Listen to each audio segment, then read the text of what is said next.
ਜੈ ਸ਼੍ਰੀਮਨ ਨਾਰਾਇਣਾ। ਜੋ ਟਿੱਪਣੀ ਹੁਣ ਮੈਂ ਦੇਣ ਜਾ ਰਿਹਾ ਹਾਂ ਉਸ ਨੂੰ ਲਿਖਣ ਵਾਲੇ ਹਨ ਰਾਮਾਨੁਜ ਦਸਾ ਸ਼੍ਰੀਮਾਨ ਗੱਟੂ ਵੇਨੂ ਗੋਪਾਲਾ ਸਵਾਮੀ। ਅਧਿਆਇ 6ਵਾਂ ਆਤਮ ਸੰਯਮ ਯੋਗ ਸ਼ਲੋਕ ਕ੍ਰਮ 29।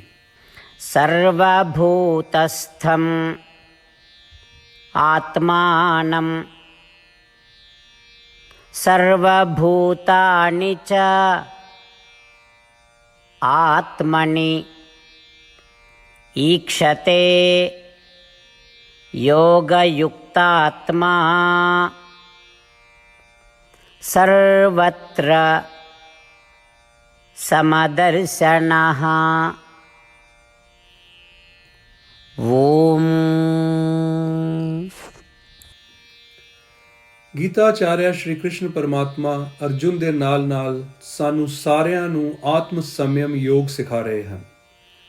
ਪਰਮਾਤਮਾ ਕਹਿ ਰਹੇ ਹਨ, ਅਰਜੁਨ, ਜਿਵੇਂ ਕਿ ਮੈਂ ਪਹਿਲਾਂ ਕਿਹਾ ਸੀ, ਆਤਮਾ ਦਾ ਸਿਮਰਨ ਕਰਨ ਨਾਲ, ਆਤਮਾ ਬਾਰੇ ਸੋਚਣ ਨਾਲ ਤੁਸੀਂ ਆਤਮਾ ਦੇ ਅਸੀਮ ਆਨੰਦ ਦਾ ਅਨੁਭਵ ਕਰੋਗੇ।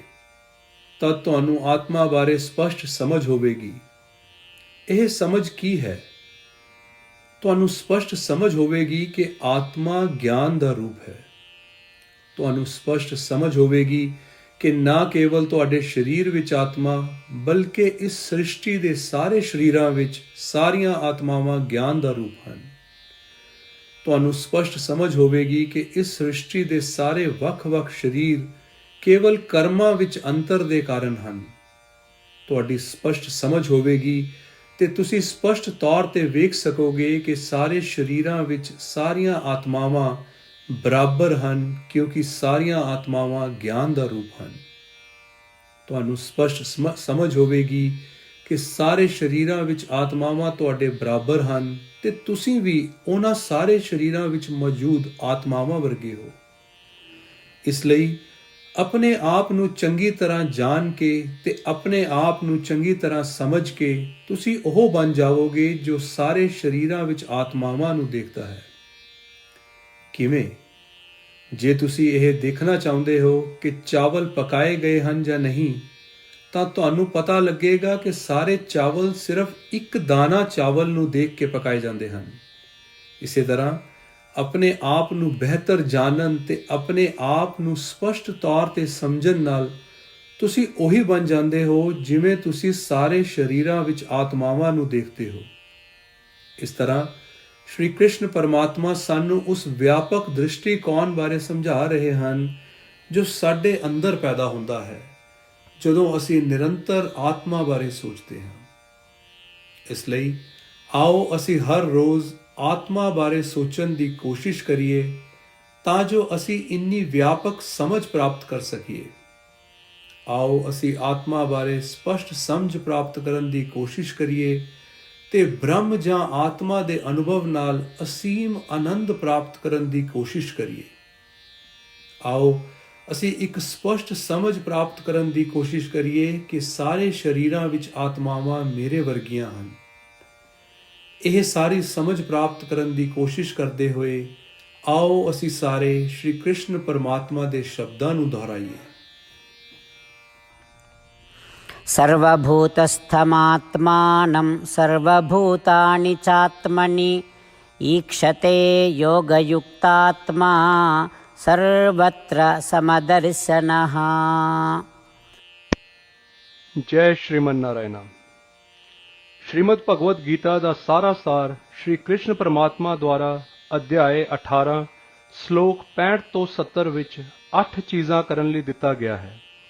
ਸ਼੍ਰੀ ਕ੍ਰਿਸ਼ਨ ਕਹਿੰਦੇ ਹਨ, ਮੈਂ ਉਹਨਾਂ ਨੂੰ ਪਿਆਰ ਕਰਦਾ ਹਾਂ ਜੋ ਇਹਨਾਂ 8 ਚੀਜ਼ਾਂ ਦਾ ਪਾਲਨ ਕਰਦੇ ਹਨ। ਮੈਂ ਉਹਨਾਂ ਸ਼ਰਧਾਲੂਆਂ ਦੀ ਹਰ ਤਰ੍ਹਾਂ ਨਾਲ ਰੱਖਿਆ ਕਰਾਂਗਾ।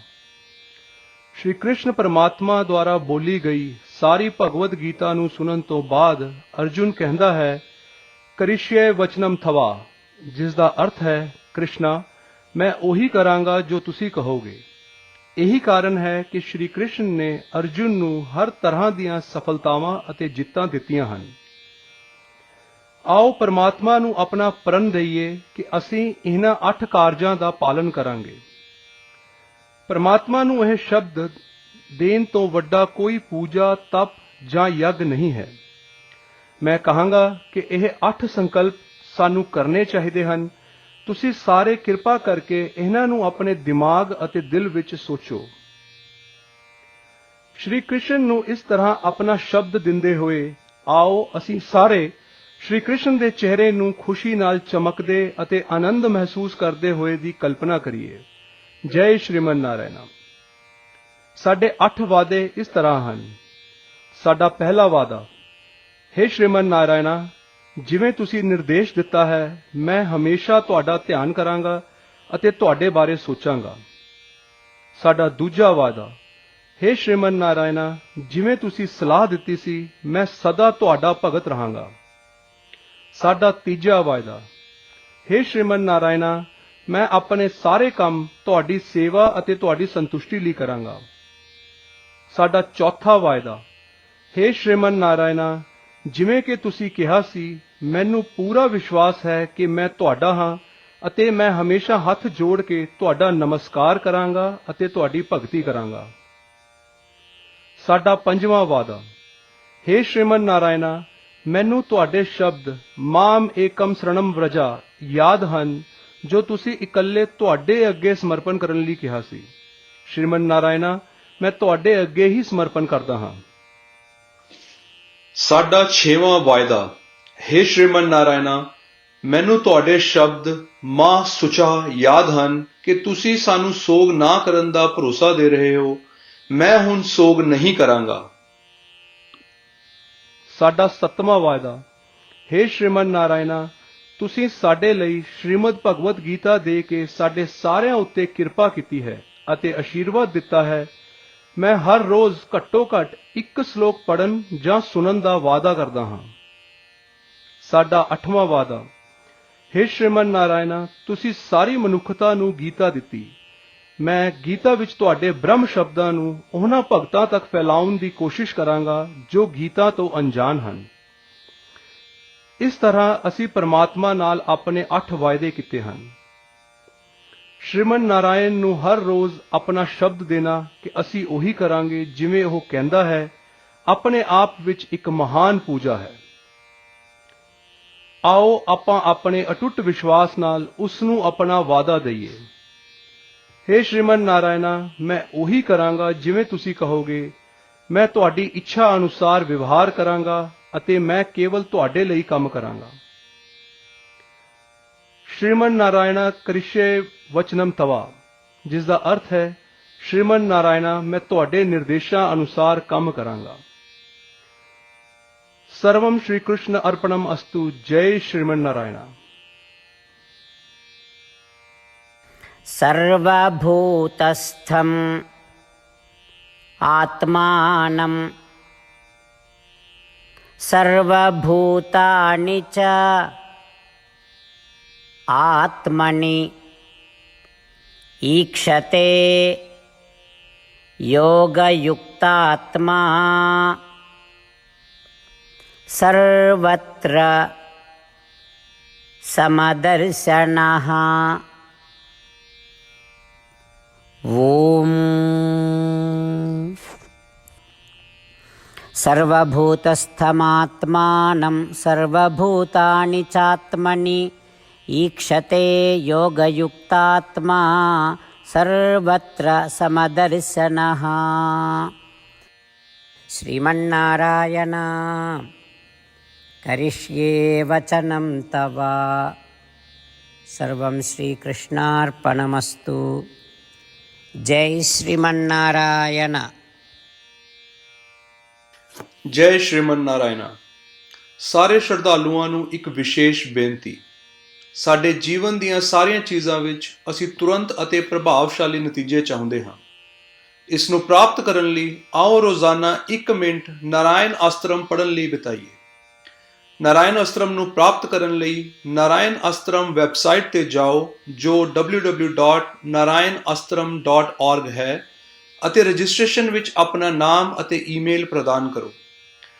ਤੁਹਾਨੂੰ ਤੁਹਾਡੇ ਵੱਲੋਂ ਪ੍ਰਦਾਨ ਕੀਤੇ ਗਈ ਈਮੇਲ ਉੱਤੇ ਇੱਕ ਨਾਰਾਇਣ ਅਸਤਰਮ PDF ਪ੍ਰਾਪਤ ਹੋਵੇਗਾ।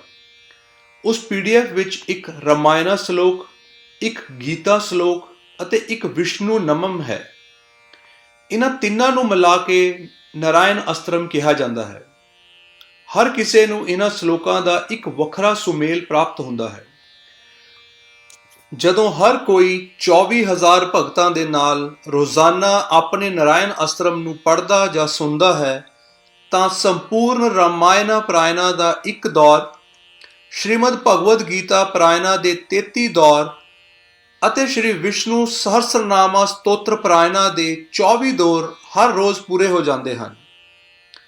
ਇਹ ਇੱਕ ਅਜਿਹਾ ਕਮਾਲ ਦਾ ਅਤੇ ਅਸਾਧਾਰਨ ਨਤੀਜਾ ਹੈ ਜੋ ਹਰ ਰੋਜ਼ ਅਜਿਹਾ ਕਰਨ ਤੋਂ ਨਿਕਲਦਾ ਹੈ। ਇਸ ਲਈ ਤੁਸੀਂ ਅਤੇ ਤੁਹਾਡੇ ਪਰਿਵਾਰਕ ਮੈਂਬਰ ਤੁਰੰਤ ਜਾਓ ਅਤੇ ਆਪਣਾ ਨਾਰਾਇਣ ਅਸਤਰਮ ਪ੍ਰਾਪਤ ਕਰੋ। ਜੈ ਸ਼੍ਰੀਮਨ ਨਾਰਾਇਣਾ।